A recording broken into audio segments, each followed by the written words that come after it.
When the transport left, one woman didn't return. The camp schedule continued exactly as planned. Her name was never removed from the list, and no one explained why. By mid-morning, the order arrived like any other notice, typed, stamped, and routine. A small group of German women prisoners would be transferred off-site for a community interaction program. No ceremony, no briefing. The unusual instruction came in a single line. They were to meet local families of German origin living in the area. No one asked why civilians needed prisoners. No one asked why it had to happen the same afternoon. A guard read the names aloud. Those selected were told to prepare immediately, no luggage, no personal items, no delay.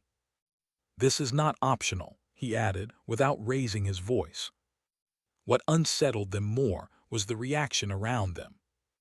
Other prisoners didn't question it. Some even nodded quietly as if they had heard about this before. A truck was already waiting. That was the moment things quietly shifted. At the meeting point, something felt wrong before anyone spoke. One of the listed names wasn't there. Her bunk had been empty that morning, blanket folded too neatly, boots aligned beside the bed. No transfer record, no illness report. When a guard checked the roster, he simply drew a line through her name. No explanation, no replacement. One of the women opened her mouth to ask. Then she closed it. The truck engine started. If someone could disappear before the visit even began, what exactly were they being taken to? The drive was longer than expected. Fields replaced fences. Civilian houses appeared. Normal life moved quietly outside the windows, children walking, smoke rising from chimneys. The contrast felt heavier than the barbed wire ever had. No one spoke. At arrival, they were not processed like prisoners. No counting, no shouting, just a small building, clean and quiet. Adjustment came quickly, too quickly. They were told to behave as guests. That word stayed in the air longer than anyone liked. Inside, there were chairs arranged in a circle. No guards in the room. That absence felt louder than orders. Then came the unspoken rules. Speak politely. Do not discuss camp conditions. Do not ask questions first. Everyone nodded. No one was told what would happen if they didn't. Avoided eye contact followed. The civilian families entering the room spoke German, soft accents, familiar phrases. Some of the prisoners lowered their eyes. Others stared at the floor. Because hearing their own language outside captivity didn't feel like comfort. It felt like exposure.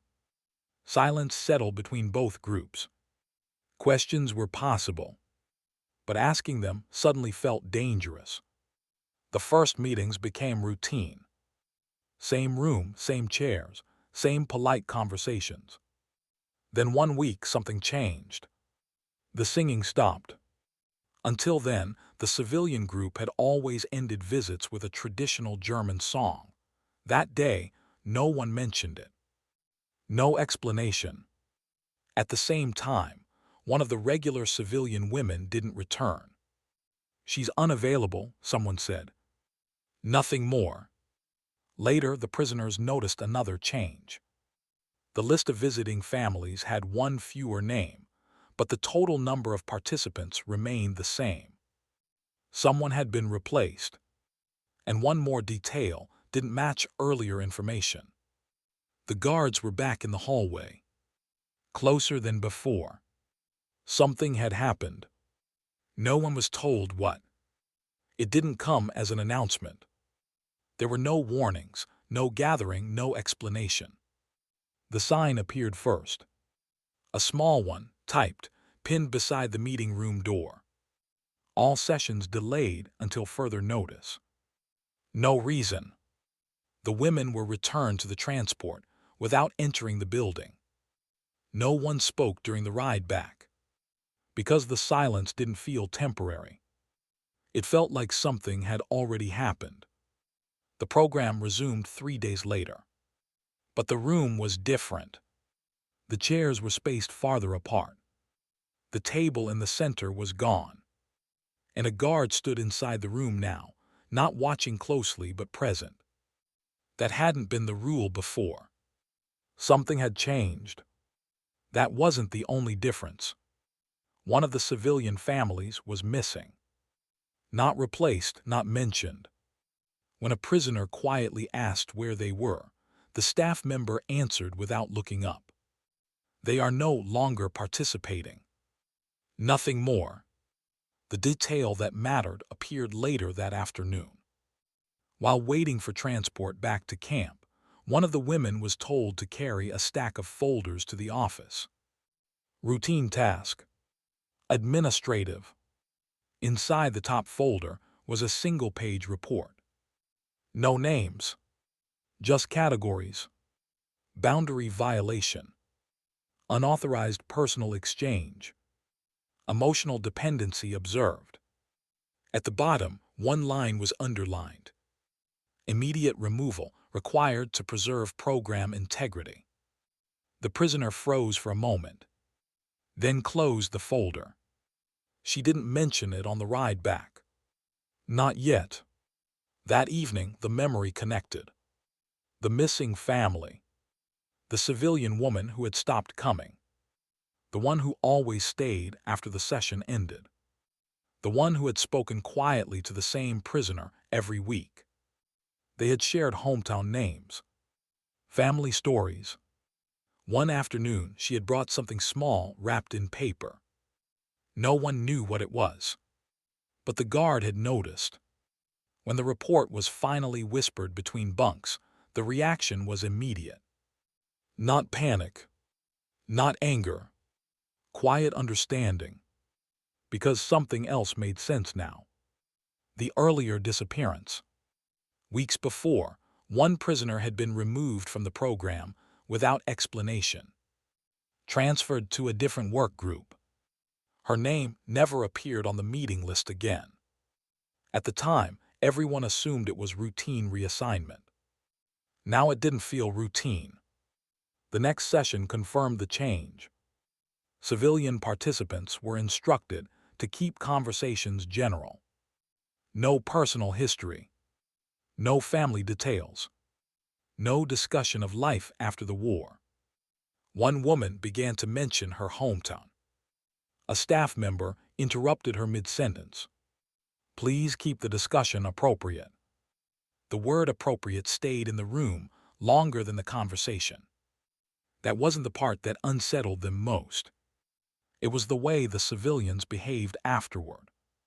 Careful. Measured. As if they had been given the same warning. Smiles became polite instead of warm. Questions became surface level. No one stayed after the session anymore. No one lingered near the door. Because whatever had crossed the line, everyone now knew where the line was.